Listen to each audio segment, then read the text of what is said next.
Halo teman-teman, Assalamualaikum warahmatullahi wabarakatuh. Ketemu lagi dengan saya Dia Ivanovic. Salam sejahtera untuk teman-teman semua. Sehat selalu, diberikan keselamatan, dilancarkan ibadah puasanya, dan diberikan rezeki yang berlimpah dimanapun teman-teman berada. Amin. Teman-teman, di video kali ini saya akan membahas tentang cukai atau pajak yang baru-baru ini ya, yang masih hangat dibicarakan di Indonesia.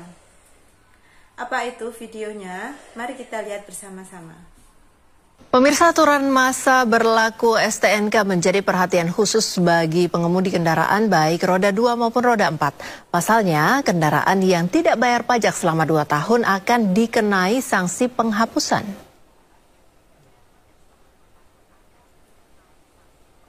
Kendaraan yang pajak kendaraan bermotornya tidak diperpanjang atau tidak dibayar selama 2 tahun setelah periode 5 tahun STNK selesai bakal dihapus hingga otomatis ilegal dipakai di jalan raya. Sebelumnya aturan ini sudah ada namun belum diterapkan sepenuhnya. Nah, itu tadi adalah cuplikan dari sebuah video di mana kalau di Indonesia kendaraan itu plat nomornya mati selama 2 tahun berturut-turut akan dihapus.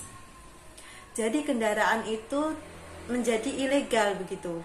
Dan apabila kendaraan tersebut melintas di jalan raya terkena tilang atau sanksi, maka kendaraan tersebut akan disita oleh negara.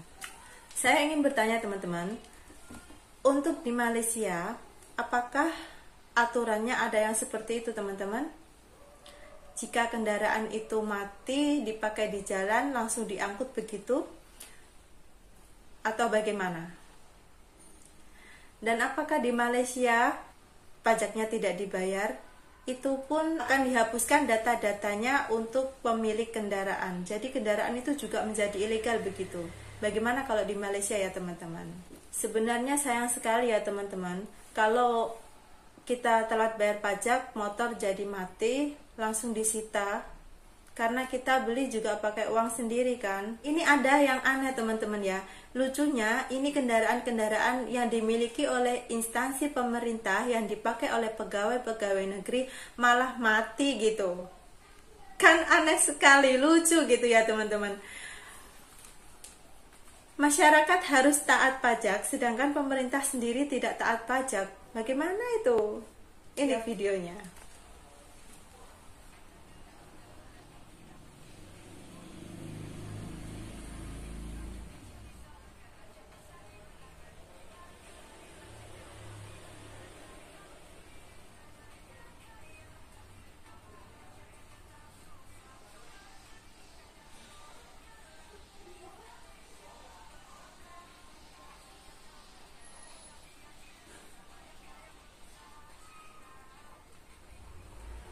Nah itu teman-teman, kalau di Indonesia itu bisa kita bedakan. Untuk plat hitam adalah masyarakat sipil, sedangkan plat merah adalah untuk kendaraan dinas. Kita rakyat disuruh wajib pajak, taat pajak, tetapi pemerintahan sendiri tidak dibayarkan pajaknya. Dan mereka kendaraan itu juga dipakai bekerja setiap hari lewat jalan raya ya, tetap lalu di jalan raya. Itu tadi adalah undang-undang baru yang ada di Indonesia tentang kendaraan mati ya teman-teman. Dan sekarang saya ingin bertanya pada teman-teman, karena ini ada sebuah video yang menunjukkan perbedaan antara pajak atau cukai kendaraan di Indonesia dan di Malaysia. Teman-teman, ini ada sebuah informasi ya, contoh dari salah satu kendaraan yang ada di Indonesia dan di Malaysia, yaitu Toyota Avanza. Saya akan bacakan perbedaan antara cukai-cukai tersebut ya. Di Malaysia, pajak tahunan 100 sampai 120 ringgit. Sedangkan di Indonesia 3.507.000.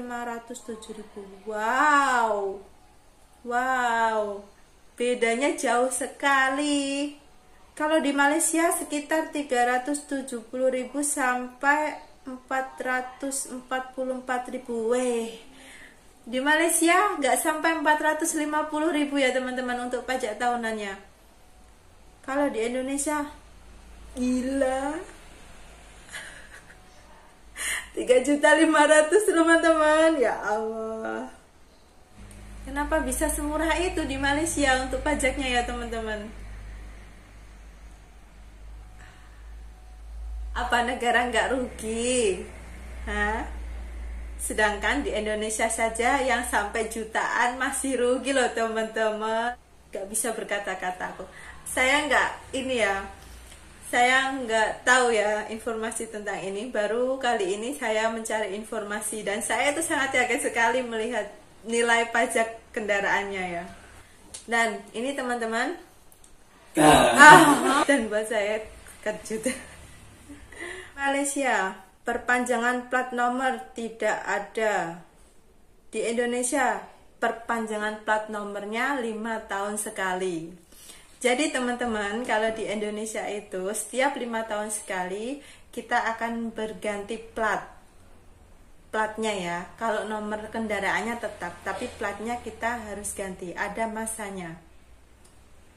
Enak sekali ya di Malaysia, nggak ada ganti-ganti plat. Platnya seumur hidup. Di Malaysia biaya mutasi daerah tidak ada. Aduh, lagi-lagi Malaysia unggul. Di Indonesia biaya mutasi tergantung daerah. Jadi teman-teman, kalau kita di Indonesia ya membeli sebuah kendaraan dari satu tempat ke tempat yang lain yang berbeda wilayah, itu harus memakai mutasi. Fungsinya untuk apa saya juga kurang tahu ya teman-teman ya. Balik nama. Kalau di Malaysia 1,89 ringgit, tidak sampai 2 ringgit. Astagfirullahaladzim. Hanya 7.000 rupiah saja di Malaysia teman-teman. Apa ini? Sedangkan di Indonesia untuk balik nama, nah ini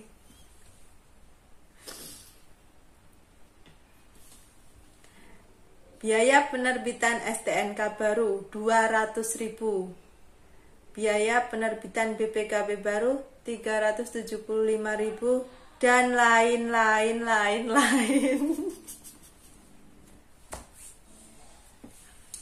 Saya tuh heran sekali loh. Di Malaysia kenapa bisa semurah dan semudah itu gitu administrasinya. Rakyat itu sangat dipermudahkan sekali teman-teman ya kalau di Malaysia. Kalau di Malaysia bisa dipermudah, ngapain dipersulit, kan begitu. Dan belum lagi teman-teman, kalau di Indonesia itu biasanya saya sendiri pun mengalami ya teman-teman. Saya mau balik nama itu harus kendaraannya dibawa ke sana sekalian. Kenapa lah teman-teman? Di Malaysia itu serba mudah gitu ya, gak ribet gitu. Bukannya saya iri ya teman-teman, tapi memang iri gitu. Ada sedikit rasa iri gitu dengan kemudahan-kemudahan yang ada di Malaysia gitu. Pemerintahannya itu memberikan kelonggaran dan kemudahan untuk warganya. Dan ini pun ada sebuah video dari warga Indonesia yang mengatakan sendiri tentang perbedaan antara pajak kendaraan di Indonesia dan juga di Malaysia yang sangat jauh ya. Ini dia videonya. Ini mobil kita atau kereta kita selama di Malaysia yang ngantarkan kita wirawiri. Kita ada satu motor ya yang kemarin kita pakai, tapi yang ketika perjalanan agak lumayan jauh dan kita capek pakai motor, kita menggunakan mobil ini ya. Nah, ini kalau di Indonesia Daihatsu, cuma ini adalah kolaborasi antara Malaysia dengan Toyota yang menghasilkan apa tadi namanya Pedro atau apa tadi lupa saya. Terus pajaknya, kenapa Indonesia di Malaysia itu rata-rata warganya punya mobil. Sebenarnya untuk beli mobilnya itu mahal ya. Ini aja mobil masih di harga 160 jutaan kalau uang Indonesia. 100 ya hampir 200 lah kurang lebih. Kalau Indonesia lumayan murah ya. Ini kan semacam kayak Daihatsu Sirion mungkin, tapi yang 3 baris. Mungkin kalau di Indonesia sekitar 100 jutaan. Ini Itu mah pajaknya balik nama semacam itu di Malaysia itu murah. Balik nama di sini cuma kalau nggak salah tadi 10.000 ya. Kalau di Indonesia kan kurang lebih 500 ribuan balik nama. Itu di luar pajak ya. Lumayan jauh, tapi harga mobilnya lumayan tinggi ya. Tapi tergantung, mobil itu beda-beda ya. Kalau semacam kayak mobil-mobil premium itu lebih mahal di Indonesia. Di Malaysia lebih murah. Jadi tiap merek beda-beda. Oke. Oke, brother, terima kasih untuk informasinya ya. Untuk warga Malaysia, untuk kalian-kalian semua, teman-teman semua yang tinggal di Malaysia, dengan adanya kemudahan-kemudahan yang diberikan oleh pemerintahan di Malaysia, tahniah. Sebagai tambahan lagi ya teman-teman, ini saya juga ingin bertanya. Di Indonesia itu ada sebuah undang-undang juga, karena rumah warisan yang tidak dihuni itu akan disita oleh negara. Waduh, kok bisa ya? Meskipun rumah itu tidak dihuni, tapi kan itu ada ahli warisnya. Sertifikatnya pun ada, nama pemiliknya juga ada. Kenapa harus disita ya, Pak?